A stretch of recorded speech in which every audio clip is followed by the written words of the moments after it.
नमस्कार दोस्तों, मैं विनोद कुमार और आप देख रहे हैं आर एन न्यूज़। दोस्तों, आज हमारे साथ समाजवादी पार्टी के कद्दावर नेता और युवा प्रवक्ता, जो समाजवादी पार्टी के राष्ट्रीय प्रवक्ता के तौर पे जाने जाते हैं और अपनी बातों को बहुत गंभीरता से और विशेष रूप से प्रामाणिकता के साथ रखने के लिए जाने जाते हैं, और हम इनसे जानने का प्रयास करेंगे। क्योंकि अभी कुछ जगहों पे ऐसा चल रहा है कि गठबंधन की जो नेता हैं उनमें काफ़ी अंतर या फिर ऐसे कहें कि असमंजस की स्थिति चल रही है। उसी के संबंध में हम जानेंगे समाजवादी पार्टी के राष्ट्रीय प्रवक्ता संतोष यदुवंशी जी से।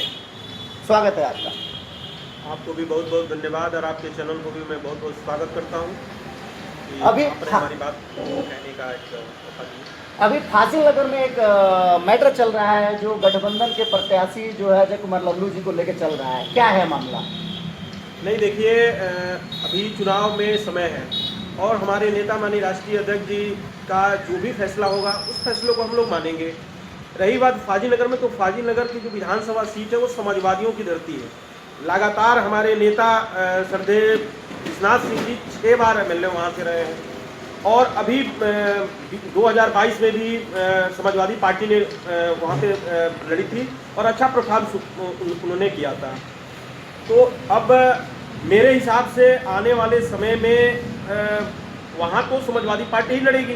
रही बात गठबंधन की, तो गठबंधन की जहाँ सीटें रही हैं, माननीय राष्ट्रीय अध्यक्ष जी को जहाँ पे देना होगा वो तो उनका जो फैसला होगा वो सम्मान है। लेकिन मेरे हिसाब से समाजवादी पार्टी फाजिल नगर में लड़ेगी और गठबंधन अलायंस में जो कांग्रेस पार्टी की जो सीटें होंगी, जहाँ से पूर्व में रहे हैं वहाँ से लड़ेंगे। और हमारे यहाँ तो समाजवादी पार्टी के बहुत लोग दावेदार हैं और अच्छे अच्छे नेता हैं। तो माननीय राष्ट्रीय अध्यक्ष जी जिनको वहाँ से लड़ाएंगे, हमारे लिए वही राष्ट्रीय अध्यक्ष जी होंगे। हम लोग का पूरी जिम्मेदारी रहेगी कि उनको चुनाव जिता करके और समाजवादी पार्टी की सरकार बने, हमारे नेता माननीय राष्ट्रीय अध्यक्ष जी मुख्यमंत्री बने।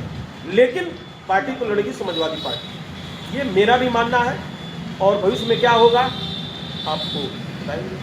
तो ऐसा मान के चला जाए कि अजय कुमार लल्लू जो गठबंधन का प्रत्याशी अपने आप को जैसे मान के चल रहे हैं और लगातार रोड शो या फिर ऐसे कहें कि जनसभाएं कर रहे हैं, तो कल के डेट में मान्य नहीं है क्या समाजवादी पार्टी? नहीं, देखिए, वो नेता है अजय कुमार लल्लू जी। अगर बेसिकली बड़े नेता हैं वो, अजय कुमार लल्लू जी छात्र संघ से निकले हुए नेता हैं। अजय कुमार लल्लू जी विधायक 2 बार रहे हैं, जिलाध्यक्ष रहे हैं, प्रदेश अध्यक्ष रहे हैं और अपने पार्टी के विधायक दल के नेता भी रहे हैं। अभी उड़ीसा के प्रभारी हैं, तो उनका तो पूरे प्रदेश में कहीं लड़ सकते हैं। फाजिल नगर क्या है। लेकिन रही बात, जहाँ पे आपका जनाधार होगा वहीं तो लड़ेंगे। आप 2 बार विधायक तमकुही राज में रहे, तो तमकुही राज आप लड़ेंगे। अब हम समाजवादी पार्टी में हैं, तो हम तो चाहेंगे कि भाई यहाँ पे समाजवादी पार्टी लड़ेगी।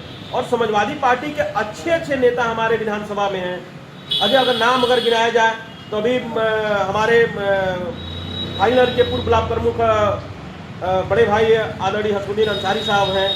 हमारे अभिभावक मोहम्मद इलियास अंसारी साहब हैं। उसके बाद में हमारे नेता वहाँ के, उनके पुत्र अभी वहाँ से तैयारी कर रहे हैं, विपिन सिंह जी अभी पार्टी में अभी कुछ दिन पहले आए हैं। वो भी प्रत्याशी के तौर पे मतलब अपना क्षेत्र में पूरा दौरा करते हैं।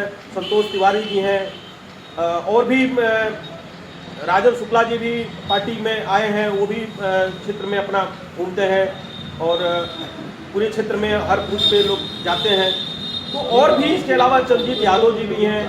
तो आप देखिए कि यहाँ से ज़्यादा तो हमारे यहाँ फाजिल नगर में जो है दावेदार हैं। लेकिन टिकट तो एक आदमी को मिलेगा और जिनको मिलेगा उनको जिताने का हम लोग काम करेंगे।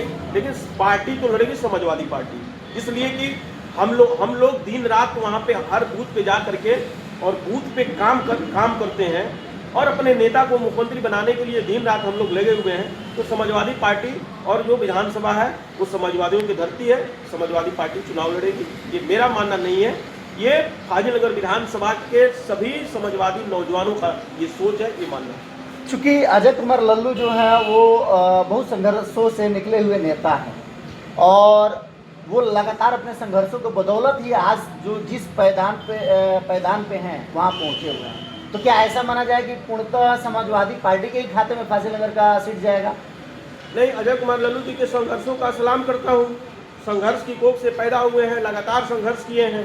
तो हमारे कहने का मतलब ये है कि जहाँ हम संघर्ष करेंगे, जहाँ पे हमने 10 साल हम विधायक रहे और वहाँ पे हमने लगातार काम किया है, बहुत सारे विकास का कार्य भी किए हैं। 2012 से 17 के बीच में जब समाजवादी पार्टी की सरकार थी तो माननीय अखिलेश यादव जी जब मुख्यमंत्री थे तो उनके द्वारा भी तमकुही राज के लिए बहुत सारे योजनाओं को उन्होंने लाने का काम किए और माननीय राशिद जी दिल खोल करके उनका सहयोग भी किए।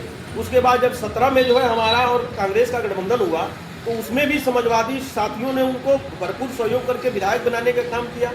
तो 17 से लेकर 22 तक फिर विधायक हुए। उसके बाद में जो है 22 में हमारा अलायंस टूट गया, अब 27 है। तो 27 के है तो भाई आप लगातार लड़ रहे हैं। 12 में भी पूर्व में लड़े, 12 में विधायक रहे, 17 में विधायक रहे, फिर आप 22 में भी लड़े।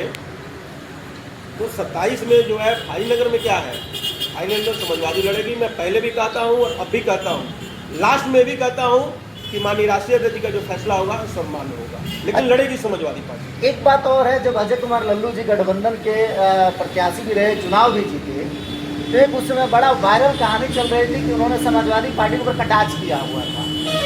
इसके बारे में क्या कहें? नहीं, उसमें मैं नहीं जाना चाहता वो क्या कहे थे क्या नहीं कहे थे, लेकिन अजय कुमार लल्लू जी एक अच्छे नेता हैं और उनको जो है तमकुही राज में अपने जो ज़मीन बनाए हैं उस पर काम करना चाहिए। और फाजिल नगर तो समाजवादियों के लिए छोड़ दीजिए, कौन प्रत्याशी होगा, कौन लड़ेगा, ये माननीय राष्ट्रीय अध्यक्ष जी का फैसला है। और निश्चित तौर पे इस बार समाजवादी पार्टी की सरकार बनेगी और समाजवादी पार्टी सभी सीटें जीतेगी। गठबंधन की बात है तो गठबंधन अगर उस समय रहेगा, माननीय राष्ट्रीय अध्यक्ष जी, ये तो माननीय राष्ट्रीय अध्यक्ष जी का जो है विषय है, अगर वो गठबंधन होता है तो जहां उनका क्षेत्र है वहां से अपना प्रत्याशी बनाएंगे, तो वहां से भी समाजवादी लोग सहयोग करने का काम करेंगे। जैसे 2017 में जब हमारा अलायंस था उसमें भी हम लोग सहयोग किए थे और वो विधायक थे। तो दोस्तों, आप सुन रहे थे हमारे साथ संतोष यदुवंशी जी को, जो समाजवादी पार्टी के राष्ट्रीय प्रवक्ता के तौर पे जाने जाते हैं और बहुत बेबाकी से अपनी बात को रखते हैं। धन्यवाद।